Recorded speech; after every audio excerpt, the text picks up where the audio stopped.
मुबारक हो आपको। मैं कल ही काफी हूँ इनके लिए, बेफिक्र रहो।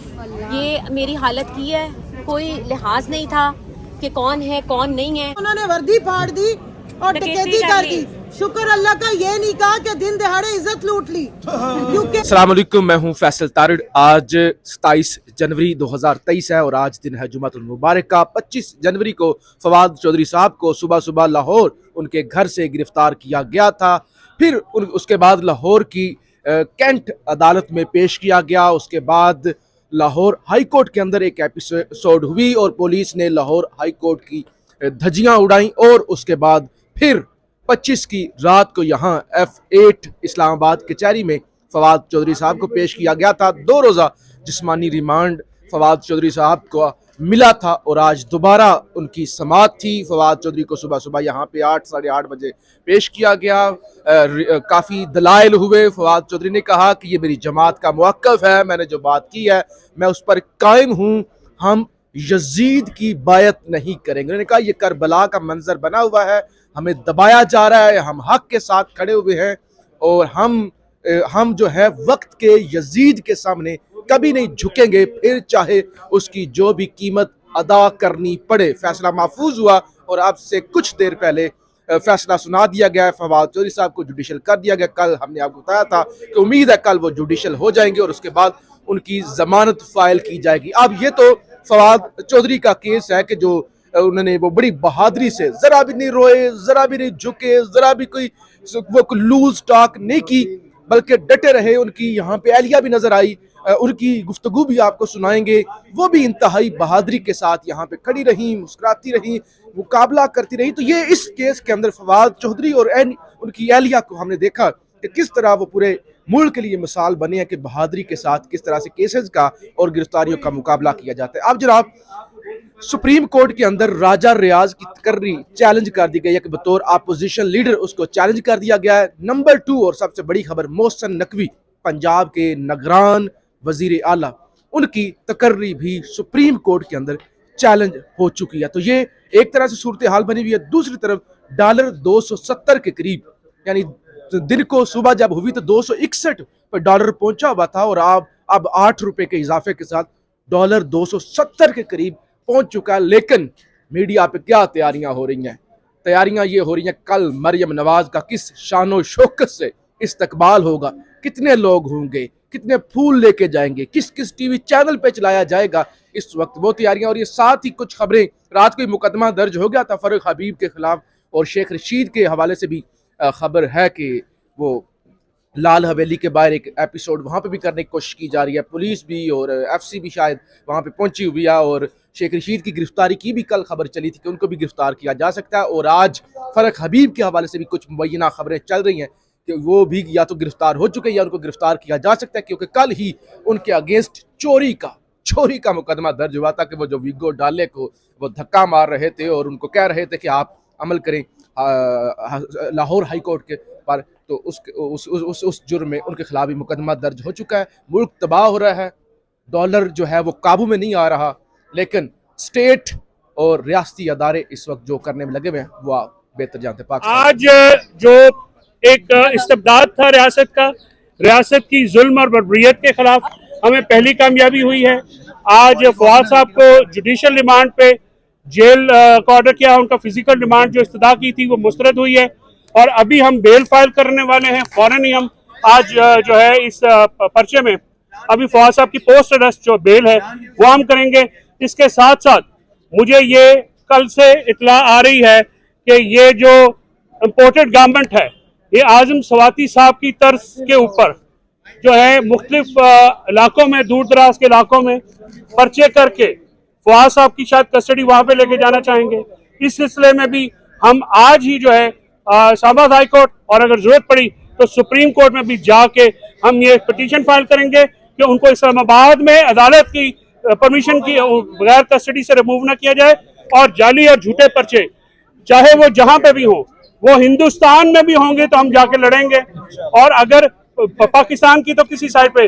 और इसके साथ साथ मैं सुप्रीम कोर्ट बार का, अपनी बार एसोसिएशन का बहुत मशहूर हूँ जिस तरह से वो हमारे साथ खड़े हुए हैं लाहौर बार में, ILF, इस्लामाबाद बार के जिस तरह के लोग हमारे आए हैं, जिस तरह मीडिया हमारे साथ खड़ा हुआ, मैं आपके बहुत मशकूर हूँ तमाम मीडिया के दोस्तों का कि जिस तरह से आपने इस मुश्किल वक्त में हमारे साथ यकजहती दिखाई।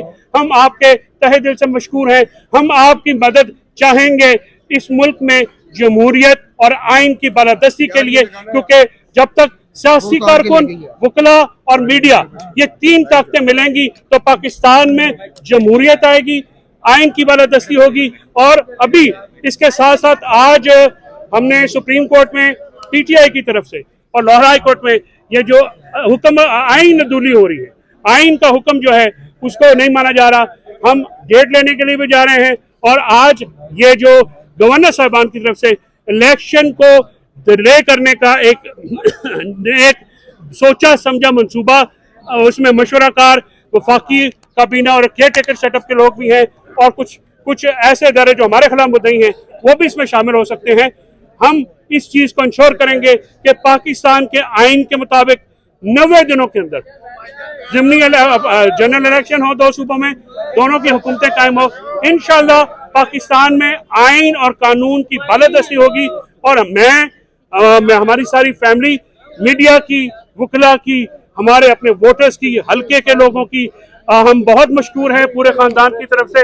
और इसके साथ साथ मैं एक दरखास्त, परवेज साहब ने मुझे जाते तौर पे फोन किया, वो मैं उनसे परवेज साहब से का फोन आया है माजरत के लिए, मैं साहब उनसे ने बात किया है करके आपको तो बताऊंगी। उनका जो बात हो मेरे से परवेज इलाही साहब का मेरे पास उन्होंने फोन कहा है। हाँ जी, तो मैं तहरीक इंसाफ के जो बाकी हमारे दोस्त हैं मैं उनसे कहूंगा कि चौधरी साहब हमारे बुजुर्ग हैं, उन्होंने बड़कपन का मुजाहरा किया है, हम सबसे पर्सनली फोन भी किया है, तो उस पे दरगुजर बेहतर है। वो हमारे बुजुर्ग हैं, कोई कमेंट निकल जाता है। बताया है कि क्यों बात की नौबत आई। अभी उनसे बात मैं करूंगी, बस वो मैं बात करूंगी उनसे जी। अभी वो वो इनसे बुजुर्ग बात हैं करेंगे। और उनका फोन अभी मुझे मेरे से आ बात रहा है, तो मोनिस भाई का भी आ रहा है और बिल्कुल मेरे भाइयों की तरह है मोनिस भाई तो। और मैं परवेज इलाही साहब से भी अभी बात करूंगी। और मैं मीडिया का तहे दिल से शुक्रगुजार हूँ कि जिस तरीके से इन्होंने मुझे एज अ वाइफ, औरत को सपोर्ट किया है। Thank you so much. और अब देखते हैं नेक्स्ट टर्म अडियाला है या सब जेल है, we'll see that and thank you for your cooperation and मैं वही चीफ जस्टिस साहब का भी शुक्रिया अदा करना चाहती हूँ, उनको जुडिशल किया उन्होंने।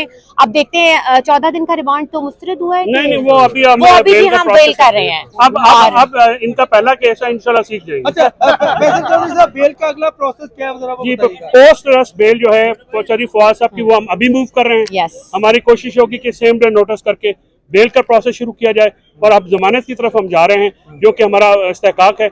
रिमांड खत्म जुडिशल होने के बाद अगला प्रोसेस वो होता है, तो हम जमानत के लिए जो अप्लाई कर रहे हैं। मैं तमाम जो मेरे दोस्त कारकुन, मेरे संगी साथी, मेरे हल्के चो जी आवाम आई है, मैं अपना जेलम के सारे बंदियां दा मैं बहुत मशकूर हाँ। और अल्लाह ताला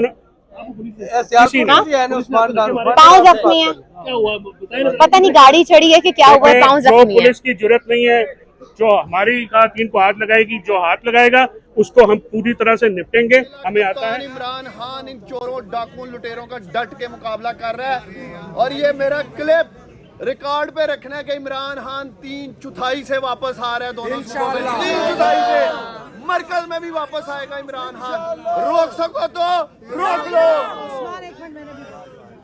मैं सबसे पहले तो अपनी अदलिया का शुक्रिया अदा करती हूँ कि जिस तरीके से इन्होंने फवाद चौधरी को दहशतगर्द बनाने की नाकाम कोशिश की और उन्होंने आज इसका जुडिशल किया है। मैं समझती हूँ इससे बेहतर ये पर्चा एडमिट होना ही नहीं चाहिए था। लेकिन यहीं से मैं फरूक हबीब के लिए जो इन्होंने पर्चा काटा है उस पर एहतजाज भी करूंगी और इनसे कहूंगी कि खुदा का वास्ता है, स्टेट की मशीनरी का मजीद मजाक मत उड़ाए। पर्चे का मतन देखें तो बंदे की शर्म से आंखें झुक जाती हैं। मीडिया ने खुली आंख से एक एक चीज दिखाई और वजह क्या थी? लाहौर हाई कोर्ट ने अनाउंसमेंट की हुई थी, ऑर्डर दिया हुआ था कि फवाद चौधरी को लाहौर हाई कोर्ट में लाया जाए। आप चोरों की तरह उसको लेके 2 घंटे पूरे शहर में फिराने के बाद लाहौर हाई कोर्ट की कंटेम्प्ट करके आप उनको मोटरवे पर लेकर आ रहे थे। फारूक सिर्फ ये आपको कह रहा था कि लाहौर हाई कोर्ट का हुक्म मानो और आप देखें फैसला बनाया क्या है जी। वो उन्होंने वर्दी फाड़ दी और डकैती कर दी। शुक्र अल्लाह का ये नहीं कहा कि दिन दहाड़े इज्जत लूट ली। पुलिस की आप मजाक उड़ा रहे हैं। आप अपनी लॉ एनफोर्समेंट जो पाकिस्तान के टैक्स पेयर के पैसों से जिनकी वर्दी की इज्जत हम कायम करने की कोशिश कर रहे थे, अपनी हुकूमत में भी हुकूमत के बाद भी, उसका आप पूरी दुनिया में मजाक उड़ा रहे हैं।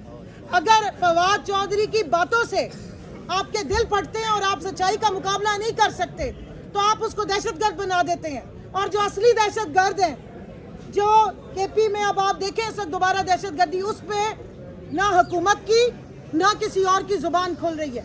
जहां अवाम का इस्तेसाल हो रहा है, अवाम को आटे की लाइन में दहशतगर्दी की जाती है। 6 बच्चों का बाप वहाँ पे आटे की लाइन में तड़प तड़प के मरता है, ये दहशतगर्दी है। जो मुआशी दहशतगर्दी इस मुल्क पे लगाई गई है उस पे किसी की आवाज नहीं उठती। और मजलूम की जो आवाज बनता है, मजलूम की जो नाम ले रहा है, उसके खिलाफ आप इस किस्म के हथकंडे इस्तेमाल करें। तो जिस तरीके से आपने देखा है कि फारूक के घर के बच्चा खड़ा हुआ है फवाद के, एक मिनट, मैं सिर्फ इनको ये कहना चाहती हूँ, इमरान खान की तरफ नजर उठा के मत देखना। हमारी सिर्फ ये नहीं कि जमात, हमारे घरों के बच्चे भी तैयार बैठे हुए हैं अपने मुल्क की हिफाजत के लिए और अपने लीडर की हिफाजत के लिए।